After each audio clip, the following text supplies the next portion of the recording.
Thank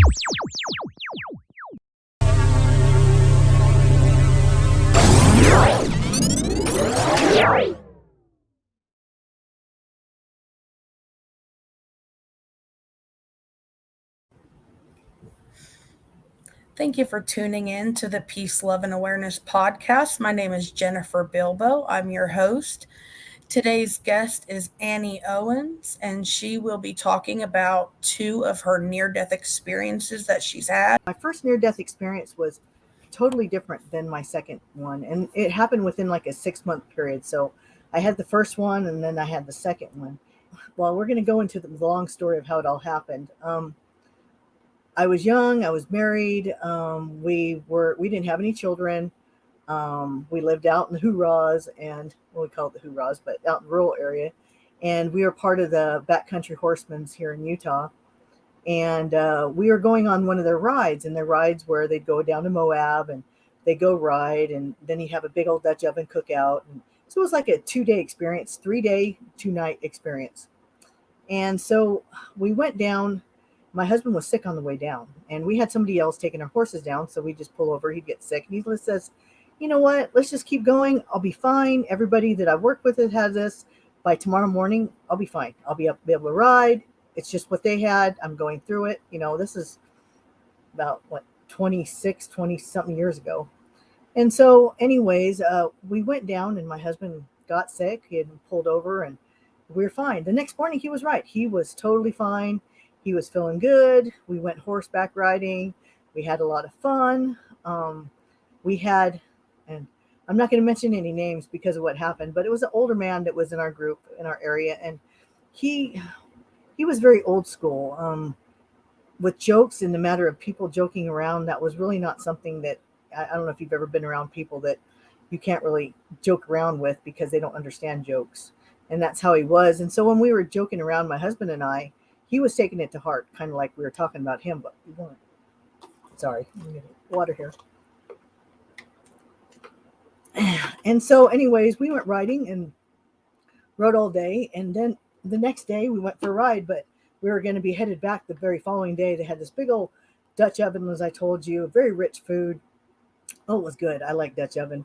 It's really good. And so anyways, we went riding, and that night, after this Dutch oven cookout, I ended up getting sick.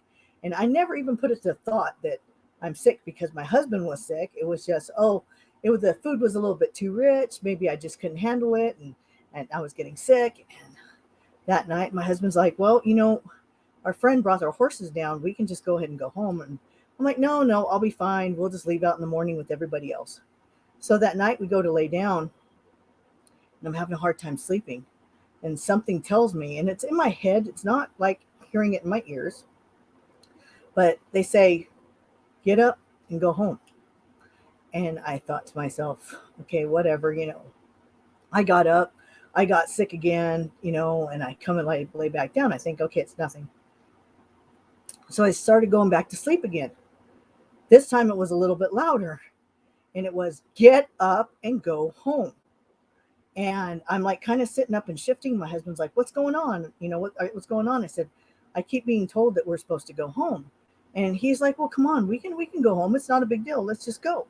And I said, no, I was being totally stubborn. And I swear after this experience, I will never be stubborn again that way. And so he's trying to help me go home. And I said, "No, I'm going to be fine. There's no reason for us to go home." At the time, our livestock was with us. We had our horses. And so there was no reason in my mind that I needed to go home after this. And so anyways, I'm laying there again. This time is extremely loud. I'm just falling asleep, and I hear, "Get up and go home." It's really loud. And I sit up, and I'm literally shaking. My body is literally shaking. And I'm just like, what the heck? And my husband's like, "Are you okay? Are you okay?" I said, Yeah, I just keep being told we need to go home. By this time, he's grabbing me, almost trying to pull me out. "Come on, let's just go." He's listening better than I am, and they're talking to me, and I'm just like, no, I was being stubborn. There is no reason why we need to go home, And so anyways, the next morning, by the time I got up, that was the third time, I got up. I couldn't even keep down water. I was so sick, water would make me sick. I could literally could not keep down anything. And at the time, I was hypoglycemic. Anybody knows that's problems with the sugar. And when I get sick, that's a big time problem. It's a big time problem with the sugar. And so that morning, we're brushing out the horses, and the older guy that was in our group that really was like upset with us, even though I don't, it's just because we're joking around and he couldn't understand the jokes. He says to us, he's all, um, he wouldn't calm down. He would calm down. I was always taught when I was younger that if somebody does something against you, a lot of times you may not understand why it's happening.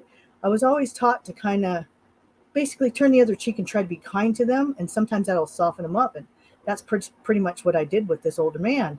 So that morning I didn't have energy for anything, but we're brushing out our horses, getting them ready for a long drive home. And so I went and I started brushing his horse out, trying to kind of calm him down a little bit by being kind to him, helping him get going. And so anyways, we all ended up taking off, and we're in our car because, as I said, we didn't transport our horses down. And we're in our car, and I told my husband, I said, if I tell you I'm going to get sick, just pull over so I can get sick.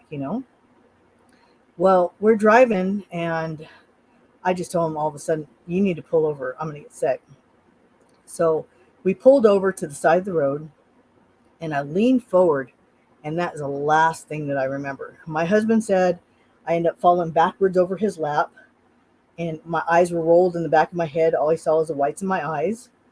I was not breathing anymore. I was just catatonic almost. He thought maybe I was choking on some food. And so he went and he grabbed me out of the car and started trying to do the Heimlich maneuver, trying to get some food out of me. And he's doing a finger sweep, and everything. There's nothing there, but I'm still not breathing. He ended up laying me on the side of the road, and he's doing at the time, now he's EMT, but at the time he's doing what he remembered about CPR. And he's like doing chest compressions and trying to breathe for me, and chest compressions, trying to breathe. And he says he was freaking out. He says, I don't know how long it was, but he swears it was definitely well over 5 minutes that he was doing this, trying to get me to breathe again. And so I guess during that time, a car had pulled over because they saw him on the side of the road. And at that time, he had just barely got me to be able to breathe, but my mind wasn't there. I wasn't alert. I wasn't awake. I was pretty much gone. I was breathing, but that was it. And so he didn't know any other way. Now so I'm going to teach you. You do a chest rub on somebody real hard, sternum rub, to kind of get them going. But at the time, it was like, okay, what do they do in the movies? Well, what do they do in the movies? They slap somebody. And so he's like slapping me, trying to get me conscious again. And while he's doing that, the guy sees him that's walking up, and he goes, oh my gosh, he's killed her. And this guy freaks out, jumps into his truck, and just basically takes off. And anyways, he ended up getting me barely conscious, and putting me in the car. I just remember being so cold. I was freezing to death, and I was just shaking. And he was asking me questions, and he was crying for me to stay with him. He was, stay with me, Annie, stay with me. And he's literally this big guy, crying because he's just trying to get me to the closest doctor, which was Green River. And at the time, there was literally one doctor in Green River. But during this time, when I leaned forward, my experience, my near-death experience was, and I believe that everybody goes, before they're crossing over, they're going to go to that place of comfort that gives them. Some people, they love the desert. Some people love the ocean. Some people love the lakes, meadows, wherever it's going to be the most relaxing for you, the easiest for you to be able to transition over. And for me, I was in the mountains. So I found myself, I was in the mountains. I was wearing like kind of reminded me like a little kid clothes, they'd put night clothes on. And I'm barefoot, and I'm walking on this trail. There's 2 trails. And as I'm walking on these trails, I'm the only one in that trail. There's nobody next to me in the trail. But I remember the colors just being so vivid. Your green trees were more green. It was almost like you could feel the life coming out of them. You can feel what it felt like to be alive. You're connected to the trees, but at the same time, it felt like, the only way to explain it is when you die, or you're in the process of dying, it feels like you're waking up. And this life right here that you're living, all of this is just a dream. You remember it, but it literally feels like a dream, and what you're happening to you, that's real. This is not real. That is real. Now, I'm not telling people that to go take your life or nothing like that, because this is the experience we're supposed to have. But I'm just telling you, it was nothing to fear. And as I'm walking along, I see this light that's coming out of the trees that the trail goes towards. And as I'm walking, I remember there was orbs of light that literally just kind of came out of my body. And as every orb came out, I guess it would have been like a life review, I could see and I knew every good thing that I had done here on earth. So at this time, I was in my late 20s, and I'm watching stuff that I had done when I was a kid for other people. And when I say things you do for other people, I'm not saying like, hey, look at me, I did this and I did that. It was nothing like that. It was the small little things that you're doing behind the scenes that you're not looking for credit for. You're doing it out of the kindness of your heart. And it's not that you're going out to show what type of a good person you are. It's the things that you're doing that you're not asking for credit for. You're just doing it. I remember the last orb that came out was that morning with this older man, how I had just went and just tried to brush out his horse to try to calm him down. Even little things like that. This is what was coming out, and this is what was giving me joy. As I was seeing every orb of light come out of me, I just remember going, wow, I didn't realize I had done that many good things while I was there, you know? And so as those came out like a little life review, I'm walking along this trail. And as I'm walking along this trail towards the light, it's almost like the light becomes part of you. You're not singular, you're connected to this light.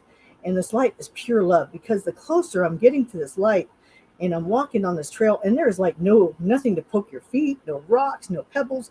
It just is beautiful. You feel connected with everything. And as this light is like pulling you and you're becoming one with this light, you're connected to everything. There is no loneliness. There's no sorrow. There's no feeling separate, because you're now part of this light. And it's so much love. It fills your whole soul as you're going through, and it's like you yearn for it. It calls out to you as it becomes one with you. And I just got to where I was right there with the trees, and the light was becoming so bright, and I was just allowing myself to be pulled into this light. All of a sudden, I felt like somebody grabbed my cerebral cortex, the very back side of my brain, and just yanked me back into this body. And when I felt that, that's when I actually came back into my body. And when I came back into my body, that's when I felt all the pain, and my chest hurt so bad. And, you would think maybe he broke ribs or something while he was like doing the compressions, but he didn't. But my chest hurt so bad. I was freezing. I was upset. Though I was upset, but I see this big, strong man laying next to me, loves me, and he going, stay with me, stay with me. And I knew as he grabbed me and put me into the car, and he's driving well over 100 miles an hour to get to Green River, which was next. I knew that all I had to do was relax and I could go back, but I kept hearing him cry for me to stay with him as he's trying to make me talk. And I think that I'm talking, but I guess all that's coming out of my mouth is woo, woo, woo, woo, because what had happened was my blood sugar had gotten so low that the blood was only going to my heart, my lungs, and that part of the brain to control it, to kind of keep me here. And so we get over to Green River, and it's Sunday, and to find out the one doctor that was in town, he was a bishop, and it was about time church was supposed to be on. And so we get over to where at the time, Green River, there was a doctor's house, and then there was a clinic, because it was so long ago. That's all that was there. There was no hospital there. Now Green River is a lot bigger. There's a hospital and everything, but at the time, he was the only doctor in town. And as we pulled up, he comes running out of the house.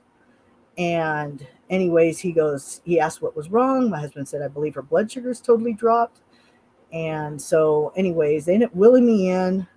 I guess my veins had dropped. They couldn't get glucose into my veins.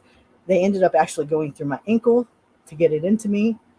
And I was able to come back. And the doctor's telling my husband the story. He says, I want you to know that we're lucky she's alive right now.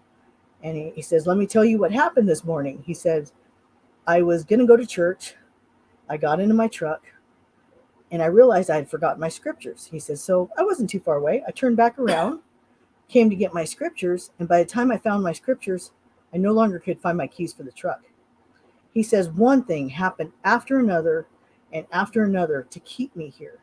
But her blood sugar was so low that if they would have had to, somebody would have had to go find me at church to bring me back here, there's a high chance she would have went, her organs would have started shutting down.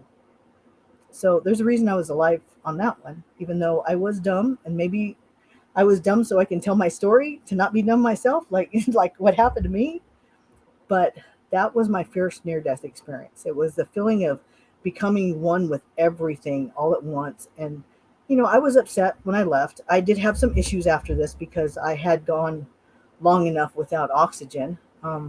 After that, I had a hard time with short-term memory for like 3 months. I would actually have to carry I had a little notebook. And anytime if I had to be anywhere at a certain time or certain things that had to be done at a certain time, I would have to write it down because I could not remember it. It was like short term. You can tell me something and 10 minutes later it was gone. It was just, I couldn't retain it. And so that was my first near-death experience. Before the first experience, I had been into an accident. I had to have a surgery. And it was my last surgery I was supposed to have from this accident.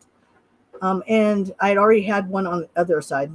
They were removing the first rib on each side because after this accident, if I put my hands up to drive, it would literally cut off the blood circulation. And I had this really weird feeling before I was supposed to have the surgery, but what am I supposed to say? I decided I'm not going to have the surgery because I have a weird feeling about it. You know what I mean? There was nothing showing that anything was going to go wrong. It was just kind of I felt a little uncomfortable about it. And so I was at Utah Valley Hospital, and they went ahead and performed the surgery, and everything went well. Nothing went bad in the surgery. Everything went according to plan. But I guess they were understaffed in the recovery room.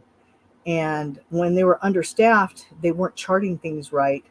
I could have sued the hospital over this. I didn't end up suing them. But what happened was, I guess after surgery, you moan and whine, even though you don't really remember anything of that.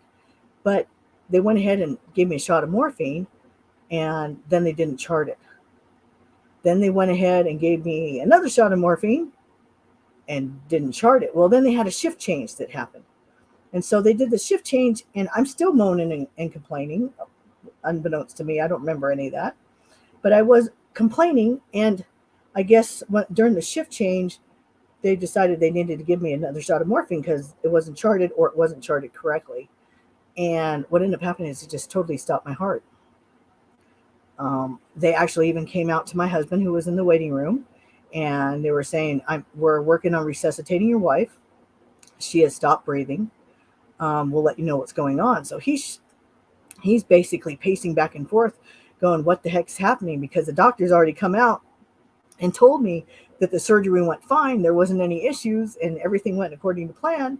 And anyways, he was freaking out at the time. But for me, that was a totally different experience. All of a sudden, I felt myself actually leave my body. I see the lights that are above my head at the hospital, and I'm looking at the lights, but I'm literally going up, and I hear people behind me that I don't recognize. And they're saying, Annie, come on, Annie, stay with us. Come on, Annie. But I didn't care. I know that sounds so bad. I felt so free. I was like, if you are, getting anything from this, if you would please share, if you would please subscribe, like the video, comment below, and please let me know spiritual, paranormal related topics that you would love to hear more about. Thank you for tuning in and enjoy the episode. I'm out of here. It's just bad. I know. I'm not like in a hurry to leave or anything like that, but it was just kind of bad. And I felt my body leaving, and I went closer and closer to the lights, and I hear them calling for me. I didn't even turn around to look at them. I'm sure I would have saw my body there, but I didn't care. I was like, okay, I'm free. And I went through these lights, and I decided, you know what?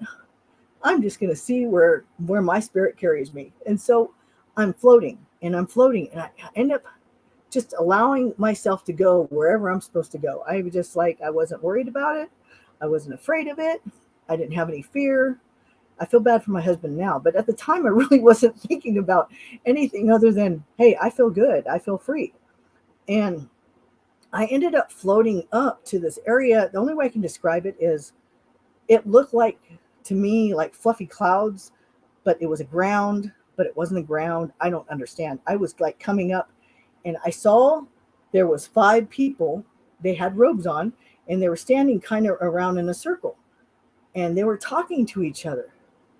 But as I'm looking at them, their mouths weren't moving, you know, and I heard them. And when I was trying to listen to hear what they're saying, because I'm slowly like coming out of this ground that's not a ground. So my head's just barely kind of coming up and I'm listening to them. I realized that I heard that before. When they talk, when I was a little kid, and maybe we can get into some of this afterwards, Jennifer, because I have plenty of time if you want to talk and you can edit out whatever you want. But when I was a little kid, I would freak out because I would hear people talking, but they were talking so fast that I could only pick out the words, small, teeny tiny words, but not actual what they were talking about. I could feel who they were talking about, but I couldn't understand what they were saying. And as I saw these 5 people standing around in these robes, that's how they were talking to each other. And I'm looking at them and I realized their mouth is not moving. Then I realized, oh, that's what I was hearing as a kid. They were telepathically speaking at the speed of thought. And the speed of thought is a lot faster than what comes out of our mouths. And that's why I couldn't understand what they were saying, because they're talking telepathically, but I'm hearing it, but it's fast. And it was the speed of thought. And all of a sudden, one of the men in this group, because there was like 3 men and like 2 women, one of the men in this group turned and looked at me that I'm kind of coming out of this ground. And by this time, I barely have my about like shoulders length up. He comes over to me and he puts his hand out. He doesn't quite touch me, but he puts his hand out. He telepathically tells me, not yet. And as soon as he did that, I felt the same thing as the first time. I felt like the cerebral cortex and being yanked back into my body. And as I'm being yanked back into my body, I forgot to tell you, when I was coming up through the clouds, it was a love. I just let the love pull me wherever I was supposed to go. So that's what was going on there. But as soon as I come back into my body, they had already intubated me. I had tubes down my throat. I'm freaking out. They're trying to hold me down. They're going, it's okay. You can breathe. You can breathe. Let me tell you, when you got a tube down your throat, you do not feel like you can breathe. And so I'm just like freaking out, probably acting like somebody like a crackhead or something that's coming off of it. I'm like pushing everybody, trying to get to this tube to pull it out of my throat. And of course, they don't want me to do damage. So they're literally holding me down and then finally gave me something to calm me down so they can go ahead and get the tube out of my throat. But just like the last time, it's like when you come back, you're kind of angry because it's like I got to connect with that love again, feel like all part of one. And now you made me come back again, but I kind of look at every experience that I've had in my life. I've had to try to look at it as I may not fully understand why, but I do understand that there's a reason for it.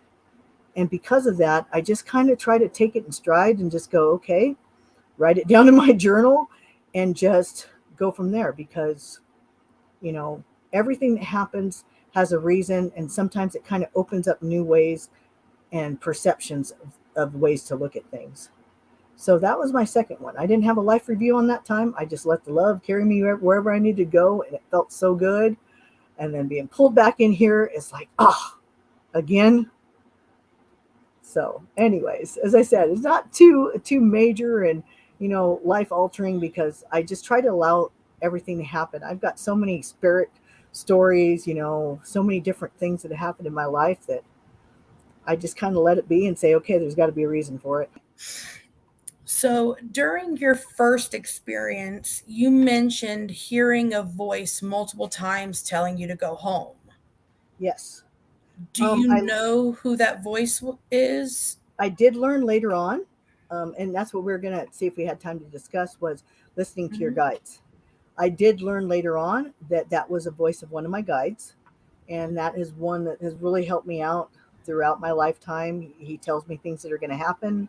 I've learned to totally trust this one, totally trust him with the things that he says.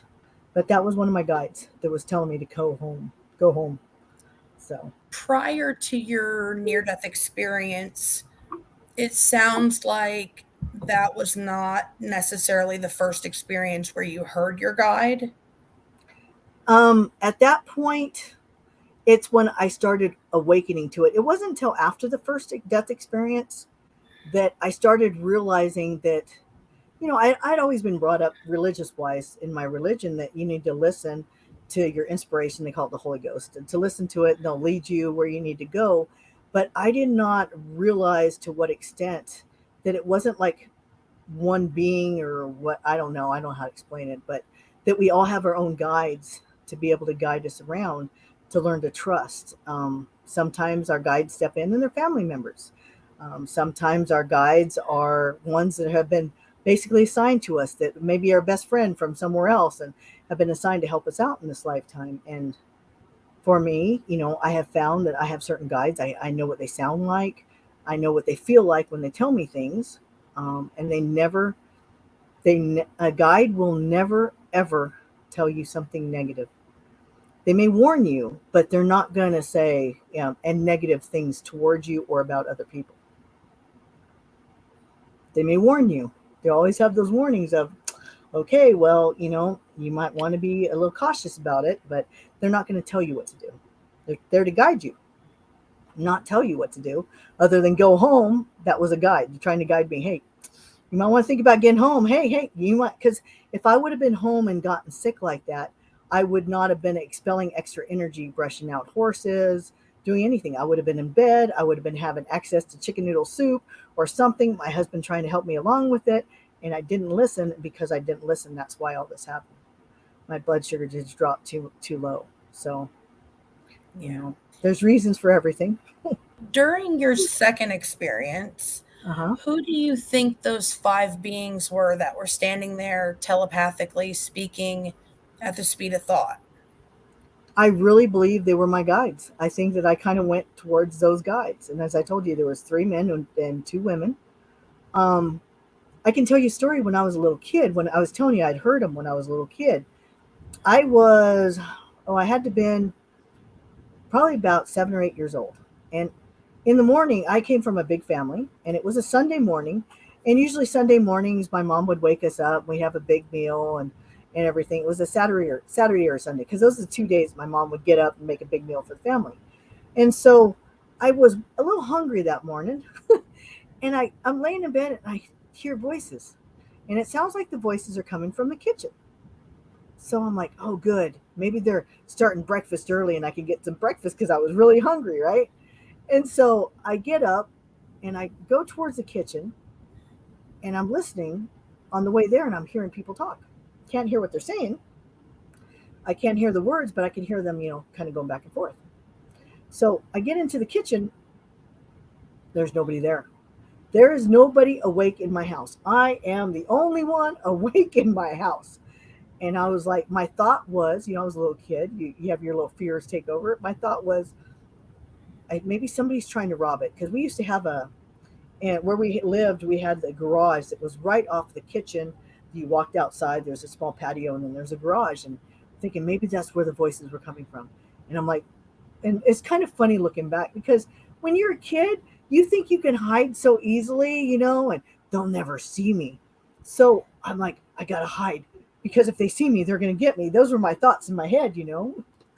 So my mom had this really long, full length coat. It was like a I don't know if it was fur or a faux fur or whatever, but it was a big, long coat, right? And I'm like, oh my gosh, okay. So if I grab this coat and lay on the couch and then like put this coat on the couch, she's just gonna think this is like a bunch of coats or something on the couch, Thinking like a little kid is kind of funny looking back, because boy, we do dumb stuff when we're kids. But anyways, so I covered myself up with the coat. And then I was like really, really quiet. I started hearing them talk again. And that's what I'm telling you, is talking back and forth quietly, but very fast, to where you can understand it, the just small little words. So I'm laying there, and then I can hear them like they're in the living room with me. And I was so scared. I could barely breathe under this coat. And so I made just a little like pilot hole to open it up to where I can get some air in and out so I can get fresh air. And I'm laying there and I am like, the sun is coming through the window now and I am getting hot. I have beads of sweat coming down me, but I'm so afraid. I do not want to move because I can hear them talking in this living room and they're talking back and forth. I could tell that they were discussing my brothers. It's really weird. I could feel what they were saying. They were discussing one of my brothers that was having a problem. They were discussing how to help him with this problem. But that's what I was hearing. And so when I went the second time and I'm hearing, that's exactly what I heard when I was a little kid. Now, it was probably about an hour later. My parents, I guess, had slept in that day. And then they went looking around for me and they found me. They took the coat off. I was literally drenched in sweat. Every part of me was wet because I had gotten so hot under there. And then I got in trouble because I had done that. And why would you do that? And you can have a heat stroke and now go take a shower. Yeah. I know I've talked to several other people that have had like ghost experience and stuff. And when they're kids and they hear the same thing too. So it's not just me. They're hearing the whisperings of people back and forth and it ends up being guides. I've had just so many experiences from, as we're talking about with children, how children can see things. And I'm trying to explain it to you that I had this happen to me in childhood, but it wasn't until my second near-death experience that I understood it. So everything in my life, I've been very blessed. When I don't understand something, it may take years, but I'll have another experience that'll happen and I'll go, oh, now I can link it together. That's why this happened. And I think it's because I don't try to get freaked out about it, because with everything that's happened to me, I probably should be freaked out about it, such as I was telling you before, I didn't understand why I was seeing spirits as a little kid. But I kept thinking, because I was the only one in my family that would talk about it. And I didn't understand why this was happening to me. And my mom didn't understand. She was thinking, oh, it's her imagination, to find out that I get this from my grandmother. My grandmother was like this. She was the oldest child and she was always put in trouble, and she would always have to take care of all her other siblings growing up. So she didn't really get to know her mom all that much, other than she was like sibling babysitter. And so she didn't know that her own mother had this ability. It wasn't until I was probably close to 10 years old that I found out that my grandmother can do this, that my grandmother was like this, because I didn't have a clue. And my mom just kept telling me it was part of my imagination. I would have to sleep with the light on because I would see people in my room, and I would scream in the middle of the night because my room would be crowded with people. I didn't know how to deal with it. You know what I mean? I was telling you, I had a man, and that might be part of my guide now. A man, he would stand in a suit. To me, as a little kid, it was like a fancy suit, but it was shiny. So it was very expensive looking suit. And it was kind of a bluish suit. I don't know. It's kind of weird. But he would stand by my bed and he would just kind of have his hands, in front and just like a guard. And as long as he was standing by my bed, all the shadow people that I would see, they would stay away, because I would see shadow people when I was a little kid. But he would stand there and he was like a guide for me. But I didn't understand why he would be there. So I was afraid of him because I wasn't taught to listen to how I feel when I see them. It was, you're seeing him, you shouldn't be. And so when he would stand there, I would do that little, cover my head up with the blanket, make a little hole in it to let the air come through. One night I remember him standing there, and he was nice. I never had any bad feeling about him. It was more of, I'm seeing him and I'm not supposed to. You understand what I'm saying? Because I wasn't taught it was okay to see him. That's a gift. It was, no, it's your imagination. So one night he was standing there and I'm like, okay, normally about 4:00 in the morning, that was my thought. When it's almost morning, he's gone. So I had made the little hole and I'm like laying there, and I decided, you know what? I wanted to see if he's gone. And I peeked my head through the hole and I'm looking to see if he's there. He turned towards me. He kind of put his head down towards me, and that hole kind of like smiling. And I'm like, oh, just like totally scared. I can tell he kind of got a kick out of it. He just thought it was funny, but because he didn't mean any harm. I know there's just no way. He was protecting me while I was there, and keeping the shadow people away. And I used to always tell my mom, she goes, oh, it's just your imagination. I'm like, why can't I imagine something I want to see, like a panda or a unicorn? Why am I seeing people? You know what I mean? Oh, it's just your imagination. And I'm just like freaking out at night. I ended up having to, I complained so many times, getting my parents out of bed in the middle of the night because I'm like, Mom, there's people in here. And I'm just like crying. They finally did like a little light that they could turn down so that it wasn't full bright light because, it's not good for you, but enough light to where if I can see around the room, I was okay. Which is kind of funny because I think I've kind of carried that in some form or another throughout my whole life now, because when it's completely dark, I do see a lot of people, and I'm just like, you know what? If you're there, that's fine. I just don't want to see Would you it. say that the beings that you're seeing, are they past? Have they passed away?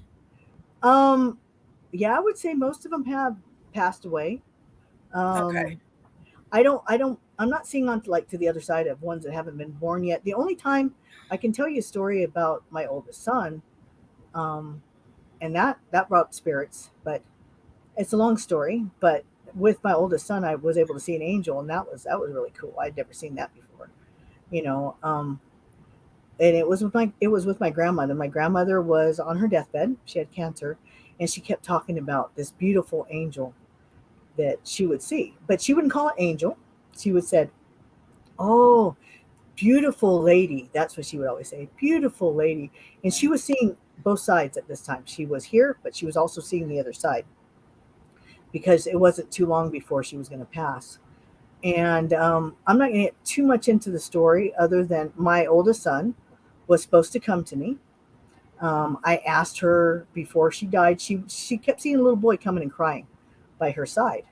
And one night, my husband and I decided we need to go see my grandma. We didn't know how much longer she had, and we drove 4 hours to go see her. And my mom was on night watch with my grandma. My mom and my aunt, one took the day and one took the night because my grandma was afraid of dying alone. So she wanted to have somebody with her. And so my mom was on the night shift, and I said, "Mom, I'll stay up with you." My mom was really tired. I said, "Mom, I'll stay up with you." So as I'm sitting there, my grandmother, because she's Hispanic, she point, and she'd have a hard time talking. She goes, "Oh, pobrecito, pobrecito." That means poor baby. Don't cry, don't cry. You know what I mean?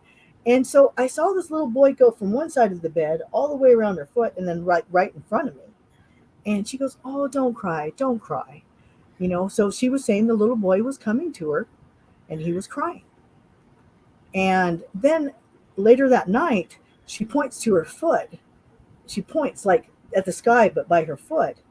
And I look over and I see, and this is just tripping. Anybody who has ever seen this in their life, it is the coolest thing you could ever see. I'm just telling you. There was a female.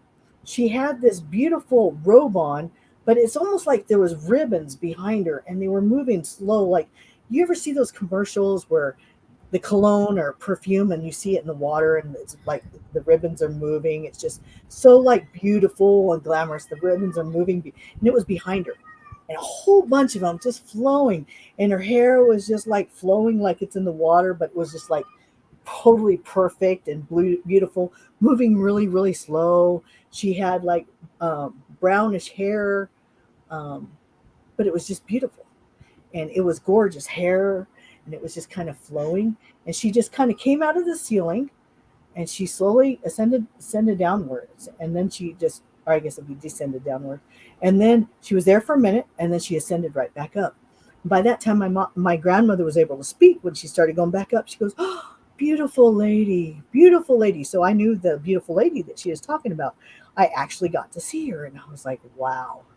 So my grandmother, the next day, I said, "Grandma, that little boy that comes crying to you," I said, "has he been born yet?"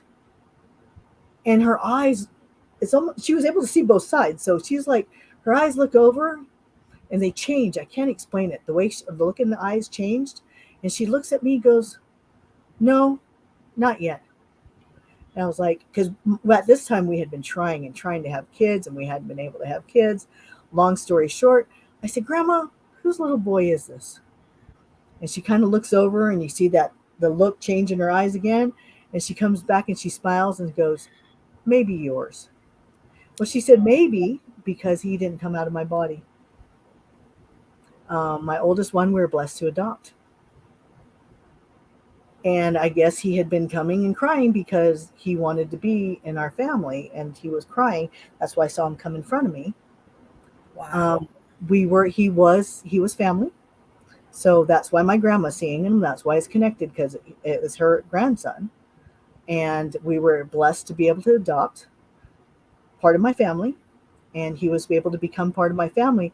Now, when he was about 2 years old, um, it was close to Christmas, and he was like playing with toys by the tree, and all of a sudden, that angel, the beautiful lady that my grandma talked about, she literally came again. I saw her twice. She came out of my ceiling, slowly descended downwards. She didn't even acknowledge me at the time. Didn't acknowledge me. She just looked down at my son who was playing with the toys and then just went right back up. So she came to check on him. So the beautiful lady that she was seeing had a lot to do with my son for some reason too. So all I know is that just kind of, you know what I mean? It's kind of crazy how those things happen, but he was meant to come to us. My oldest brother passed on, and we're talking about guides. And Mhm. when he had gotten sick, I'd heard he had gotten sick and he was in the hospital. And in the morning, we're talking about listening to your guides. In the morning, the man always talks. He's so kind and so loving with his words. He is just. You ever hear somebody talk and you go, I can just listen to their voice forever. It's just that's how he is. And so, anyways, he came to me in the morning when my brother was sick, and he says, it's cancer. So we're waiting to find out what was wrong with my brother, but here's my guide saying it's cancer. And so I'm like, oh, wow. So that afternoon, my brother calls me and says, oh, I just need to let you know it's cancer. They're going to find out how far along I am, what they're going to need to do to help me with this. And so the next morning, I go to wake up, and I'm half asleep, half awake, that theta state we talked about. And my guide comes to me again, and he goes, it's stage 4 cancer. He has 3 months to live. And I'm like, oh, wow. So he was preparing me before my brother ever even said anything. And so my brother says, he comes back and he says, okay, they say it's stage 4 cancer, and I got 3 to 6 months to live. He lived 3 months, 3 months after that. And so my guide graciously kind of helped me to where it wasn't so hard on me, the information, because I knew the information before anybody ever told me. You know what I mean?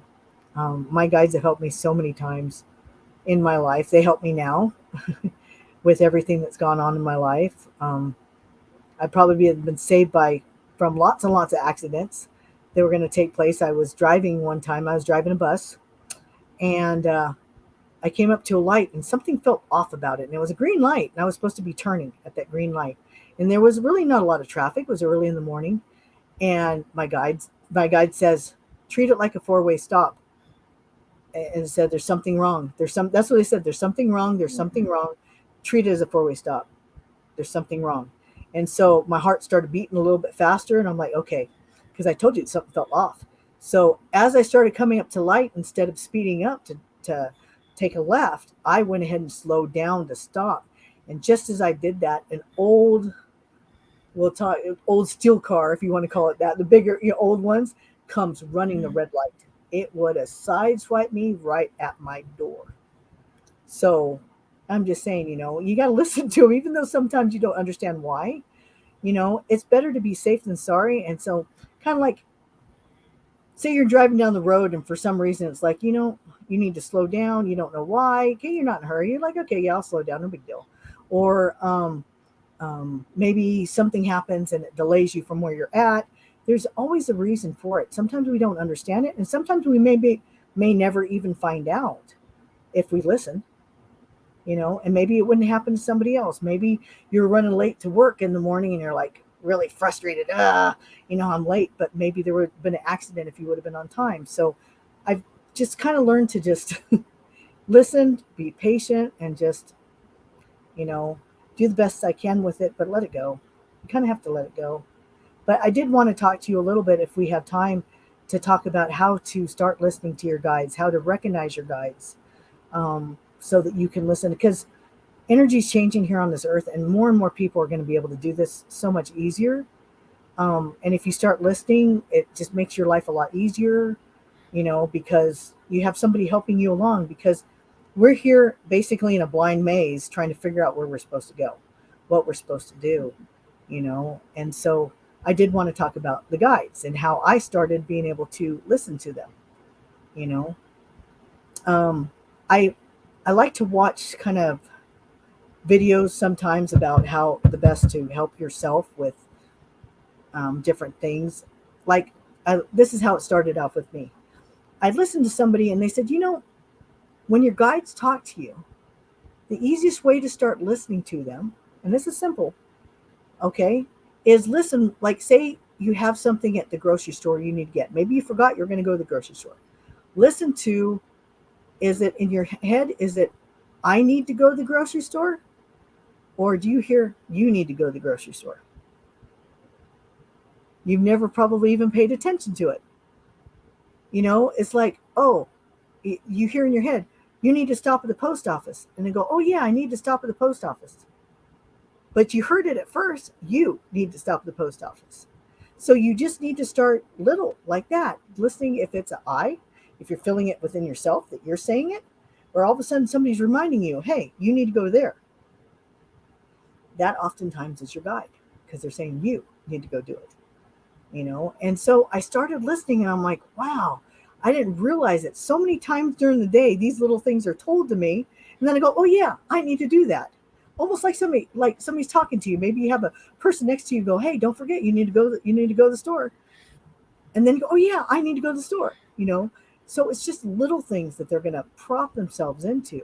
But here's where, as I warn people when they're listening, if you ever have a guide, or you think it's a guide, that tells you anything negative, like tells you anything in your head that's negative about you, negative about somebody else, like negative in the fact of like, oh, you're ugly, or oh wow, she's ugly, and that it's not coming from you, it's somebody talking to you that way, that's not something you need to have around you. That's not a good spirit. That's not a good guide. It's not a guide, because guides wouldn't do that. Guides come from a sense of full love and support, and that's what they're here to do, is to love you and support you while you're here. And so you got to be very careful of what you're listening to. And when your guides are talking to you, you should feel the love coming off of them and whatever they say.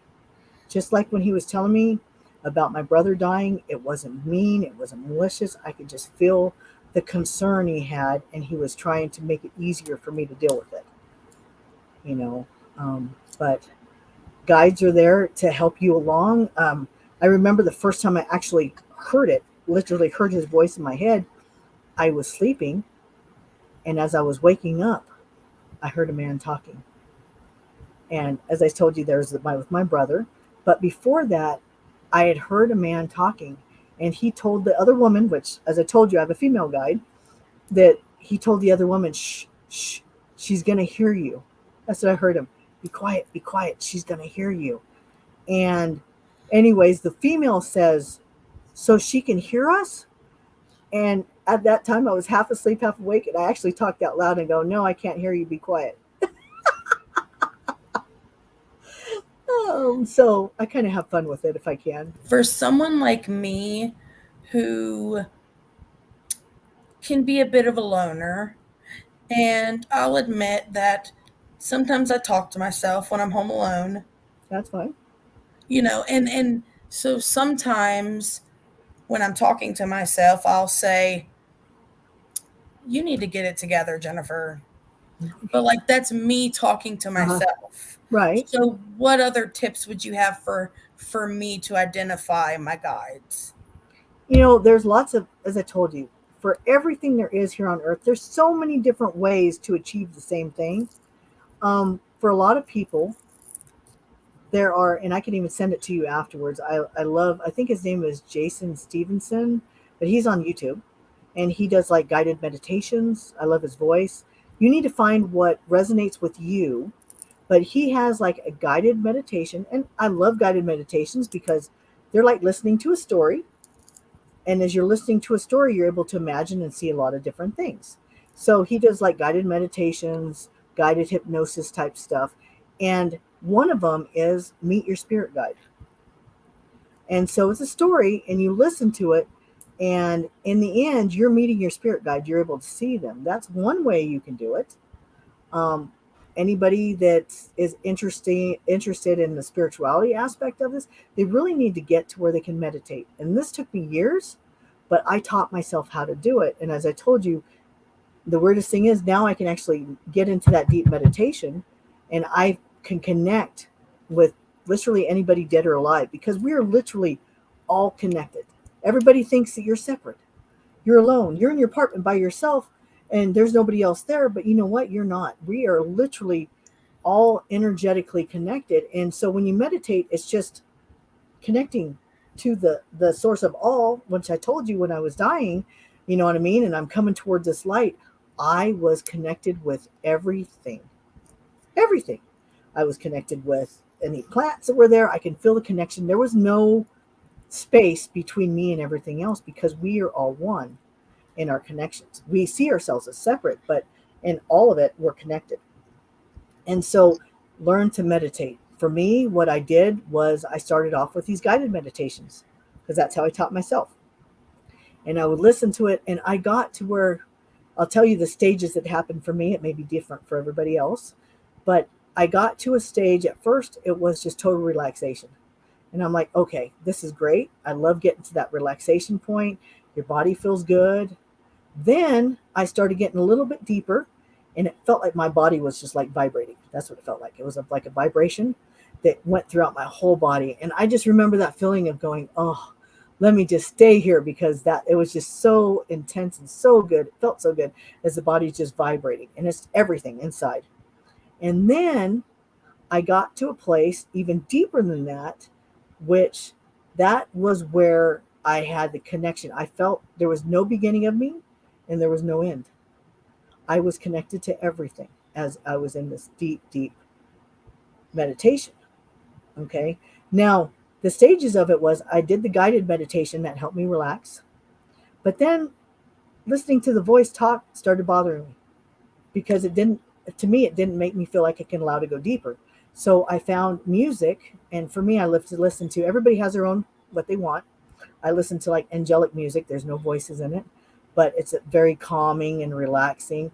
And that's how I started going a little bit deeper and a little bit deeper. And even till today, that's what I use. And that just allows my mind to totally like reel down to be able to connect. But you get to that stage. When you get to that stage where you're connected to everything, that's when you go in and that's when the weird stuff starts happening.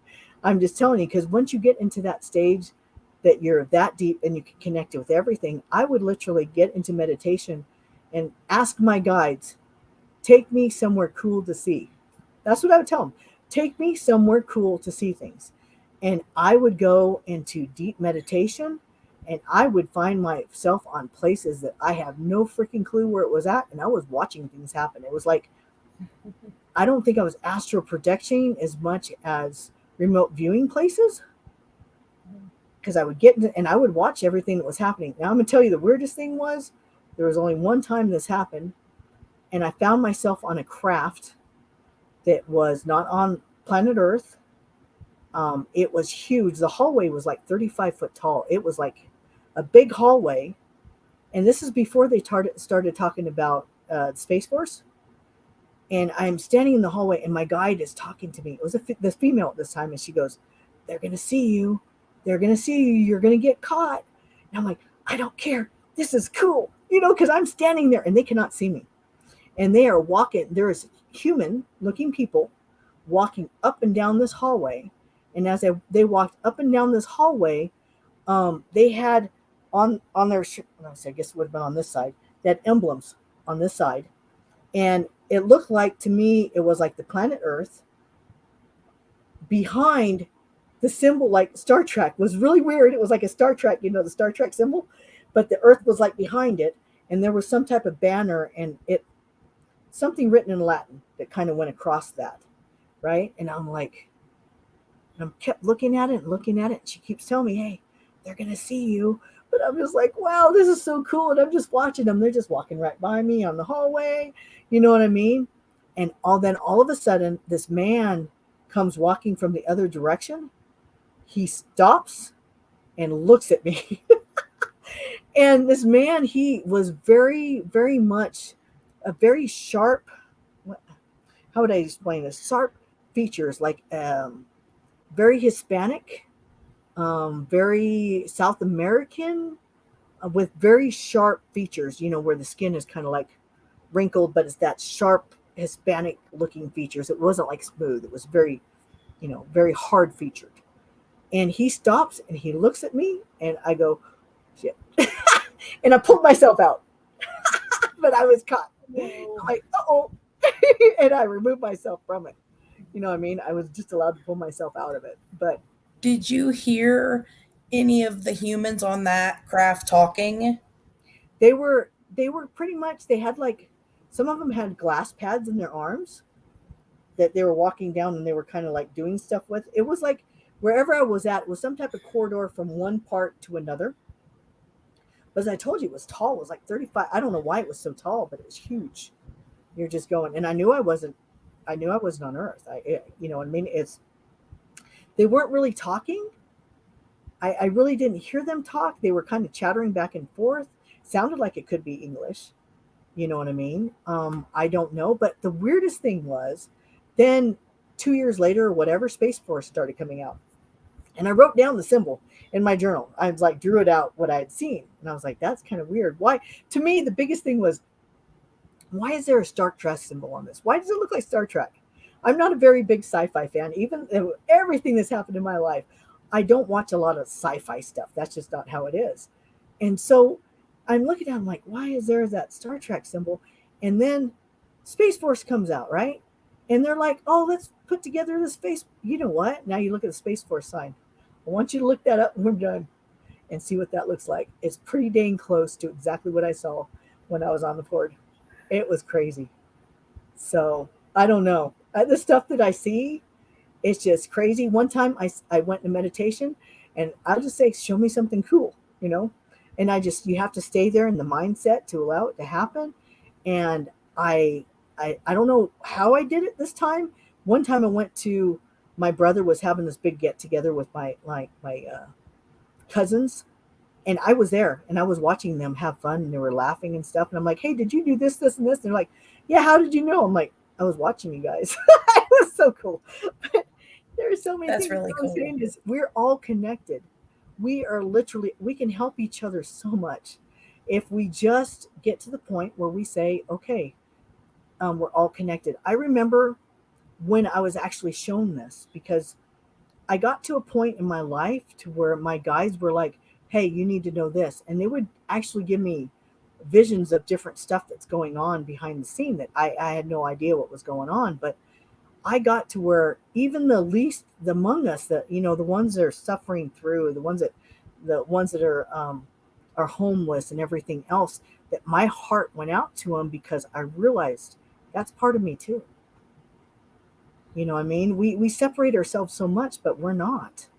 Everybody is experiencing this life in their own way, and they should, but we're not separate. When we're doing stuff to harm each other, we're only harming ourselves, you know? And that's, I think, one of the hardest things of being here, of seeing how people can treat each other so badly and think that that's okay. How has your near death experiences changed the person that you are today? How are you different today compared to the person that you were prior to the experiences? I don't think I've changed too much, other than I do literally have no fear of death. I don't fear death at all. As I told you the second time, I'm like, all right, I'm out of here, um, because, and it's not that I want to die. It's just, I know that, I always joke with people and say, I've already died twice, so third time's a charm. You know what I mean? But for me, I think it's changed me in the way that I love being able to share them with people so that they don't have the fear anymore. I have talked to a lot of older people and worked with them, talking to them about the other side, helping them along so that when it's their time to go, that they will, oh, okay, yeah, okay, I'm not afraid anymore. You know what I mean? Because the other parts of us, which, as I said, we're all connected. So your family members, your friends, the ones that have passed, they're there. There is no such thing as time. They're there waiting for us. You know, I would not suggest going and taking your life because we all have a purpose here. There's always a reason that we're supposed to be here. We're here to help other people. We're here to help ourselves. It's all a learning experience. Whether I look at it when I cross over to the other side and go, this is real, this is not. Even though I believe, people say maybe the earth is a matrix or something. Yeah, it pretty much is some form of that, but it's still very, very important. We need to live in the now. We need to experience what we need to experience, but we all come here to grow in one way or the other, to grow, to be able to help each other. But at the same time, we all have our own issues. There's not one of us that's perfect. You know what I mean? My favorite saying is that I'm perfectly imperfect. You know what I mean? We all have our things to work on, and I really believe that as long as we're moving forward, trying to help each other. Does that mean, oh, I need to sell my house, live in poverty to help other people? No, that's not it. You know what I mean? We're all here to experience things in our own way. But you know what? All it really takes is a little bit of kindness to somebody to help them. Simple things. Change your energy, the way that you think, your perception. If I could do anything and give anything to this world, was to teach them to change their perspective of everything that happens, because there's always a good, positive perspective to focus on. And I've worked with a lot of different people that have gone to where they have a lot of negative thoughts. And I keep telling them, if you put out that negative energy, you're going to pull that negative stuff back to you. You want good things to happen to you? You need to find the smallest thing that's positive in your life. And I tell them, it's as simple as you're tired at night. You go lay in your bed. And I do this myself all the time. I'm like, oh, bed, I love you. You feel so good. That's a positive thought. You know what I mean? It could be something simple like that, or, oh, breakfast was good. That was delicious. Just anything to pull yourself out. So I want anybody who listens to this, is the one thing I always say is, for any one negative thought you think, you must think at least 3 other positive thoughts to replace it. You've got to do that. You've got to, and it's all about mindset and learning to take your mind off of it. We all go through troubles in life. We all have trauma. We all have issues. But if we can start thinking positively, it changes the way you think over time, and your vibration will change.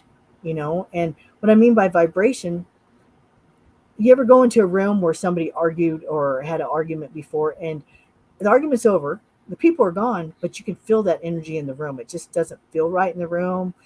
You can kind of feel the anger or whatever took place before.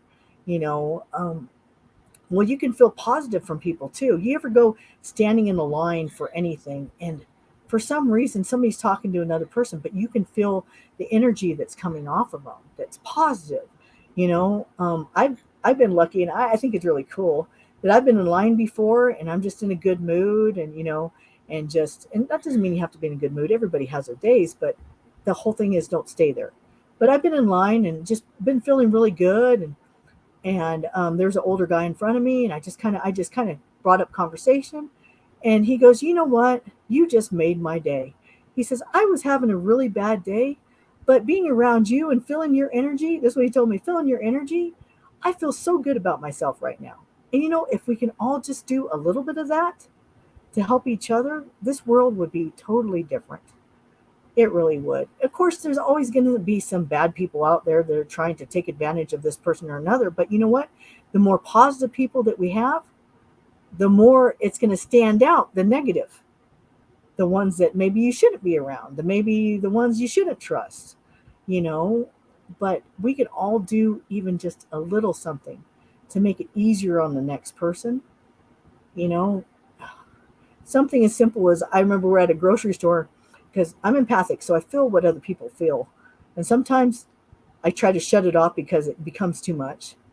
But I was at a grocery store, and there was this older lady, and we're in the pet food section. And my son is really tall. My youngest son, the one I was telling you about, he's really tall, and she's standing there, and she's kind of looking at the bags, and she's like this shriveled up little old lady. She's kind of looking at the bags at the top, and even before she said anything, I could feel what she needed. And I said, "Ma'am, did you need the dog food from the top section up there?" She goes, "Oh, yes." She goes, "Would you?" And I said, "Hey," and I got my youngest son. I'm just like, "Hey, can you get that back for her?" And so, anyways, he got it down for her, and then he helped her push her little cart and everything. And so she was just so thankful. And so she was like, "Oh, thank you. You're an angel." You know what I mean? So little things, really, honest to God, it's so many little things that we could do every day that doesn't take much out of our lives. It's not money out of our pocket, just little things that we can do to help everybody. If everybody, that's my goal. If everybody can do one or two things a day, simple things with other people, this world would be beautiful. It really would. I'm sorry, I I'm getting agree. emotional. I agree. And You make know, sure that whenever, you might be out and someone does something surprisingly nice, and make sure you always pay it forward. oh yeah, oh Always yeah. give I back. I've been in a situation where I'll be in a drive-through. I had this happen to me, and because it happened to me, I have gotten a little bit Hmm. better at doing it for other people. But I was in a drive-through and I came up to pay for my food, and they're like, "No, the person in front of you already paid for it." I'm like, "Wow," what I mean? Simple things like that, and you just, Yep. to me, that if you're able to do it, do it. It's simple, but when you do something for other people, it kind of rolls forward, and the paying it forward, like you're talking about. That person does it for another, then that other person's like, oh, very touched by it, they do it for another, they do it for another. And man, this, to me, that would be the world to be able to live in, to where everybody is not out to take the other person down, and they're out to help the other person, or find out what they can do, or find somebody else to kind of help the other person. Because in actuality, if we all did this in our daily life, I'm talking everybody, if we all did this, we would not need like the social services that we need, because everybody would already be out there helping each other. You know what I mean?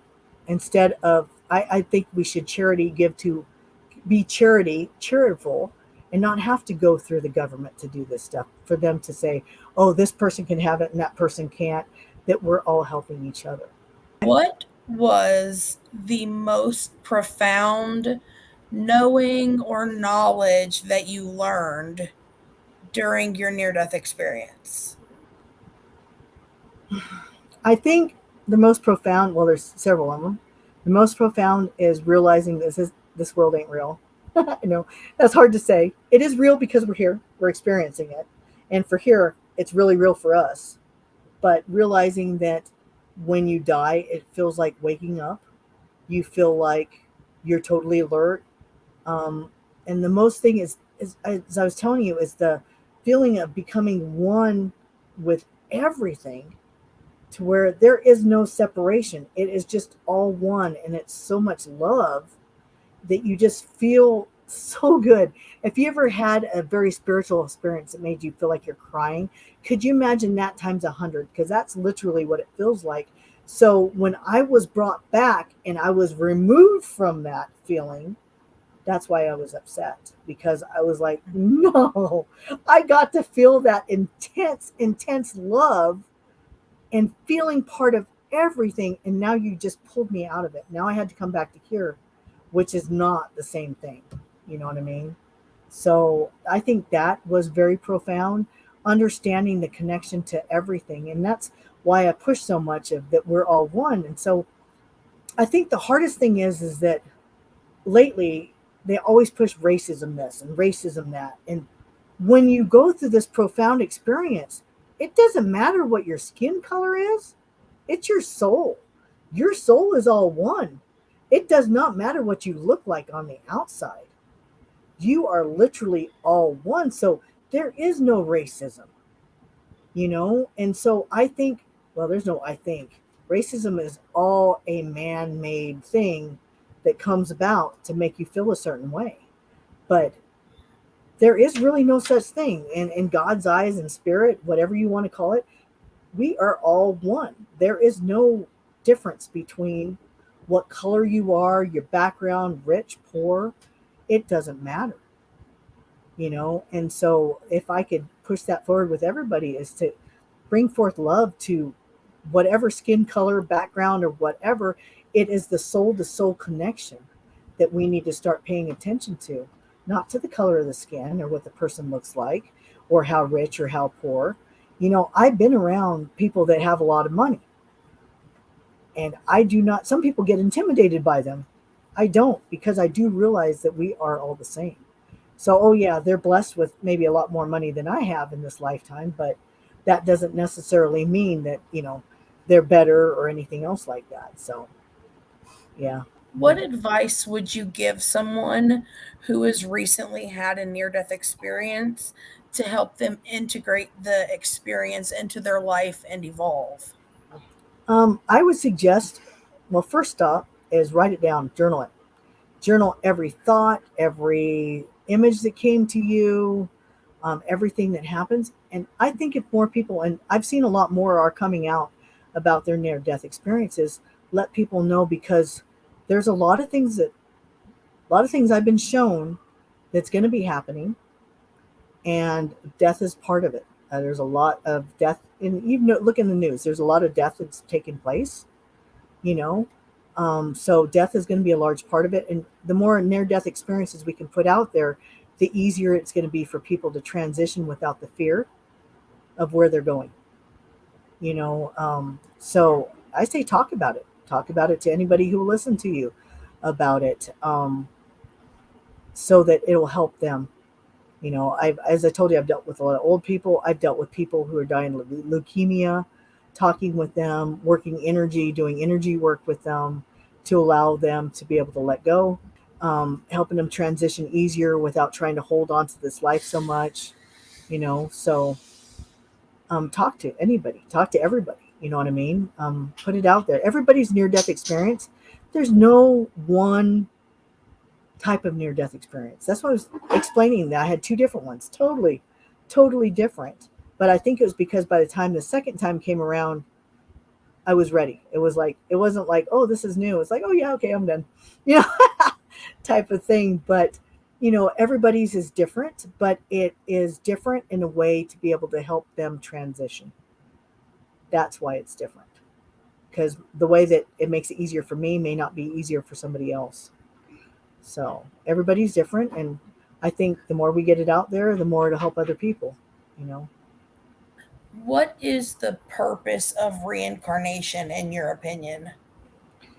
in my belief, I believe that before we come here, because this is a learning place, it's a place of learning. Wherever you want to call what this is, it is a place of learning. I believe spiritually we have to grow, we have to evolve in our vibration to be able to accomplish other things. And I believe before we come here, we basically make our life plan. I believe we sit down and say, well, I want to learn this, I want to learn this, and I want to learn this. And we go through and we basically put a list of things that we want to learn. Sometimes we put maybe too big of a list, feeling that we're strong enough and we can do whatever we can, you know what I mean? But, you've seen a lot of people go through a lot of things, but I believe that we come here to learn, and it's like a contract. So as a contract, you need to fulfill it. And so they come here to learn, and as they come here to learn, they go through life, they do what they're doing. And see, for me, I believe we kind of go through our own personal hell when we die, because I don't believe there's like, oh, fire and damnation. I don't believe that. I believe that when we're done, we look back at our list and we go, oh no, here's this list. I did this, but I didn't do this.